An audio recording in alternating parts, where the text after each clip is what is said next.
தேனி மாவட்டம் ஆண்டிப்பட்டியில் கணவருடன் சேர்ந்து வாழ்வதில் ஏற்பட்ட தகராறில் இரு மனைவிகளும் காவல் நிலையம் முன்பு குடுமி பிடித்து சண்டை போதிக்கொண்ட சம்பவம் பரபரப்பை ஏற்படுத்தியது.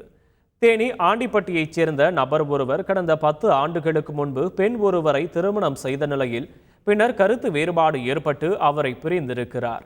இந்நிலையில் அந்நபர் வேறு ஒரு பெண்ணை இரண்டாவதாக திருமணம் செய்து குடித்தனம் நடத்தி வந்ததாக கூறப்படுகிறது.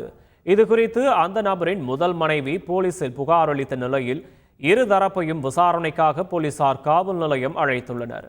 இதன்படி இரு மனைவிகள் மற்றும் அவரது உறவினர்களும் விசாரணைக்காக ஆண்டிப்பட்டி மகளிர் காவல் நிலையம் வந்த நிலையில் திடீரென அவர்களுக்கிடையே வாக்குவாதம் ஏற்பட்டு கைகலப்பாகியுள்ளது. இதில் காவல் நிலையம் முன்பே இரு மனைவிகள் மற்றும் உறவினர்களும் குடுமிப்பிடி சண்டை போட்டு ஒருவரை ஒருவர் கண்மூடித்தனமாக தாக்கியது பரபரப்பை ஏற்படுத்தியது. உடனடியாக இருதரப்பையும் சமாதானப்படுத்தி பேச்சுவார்த்தை நடத்திய போலீசார் தொடர்ந்து விசாரணை நடத்தி வருகின்றனர். செய்திகளை உடனுக்குடன் தெரிந்து கொள்ள உடனே சப்ஸ்கிரைப் பண்ணுங்க.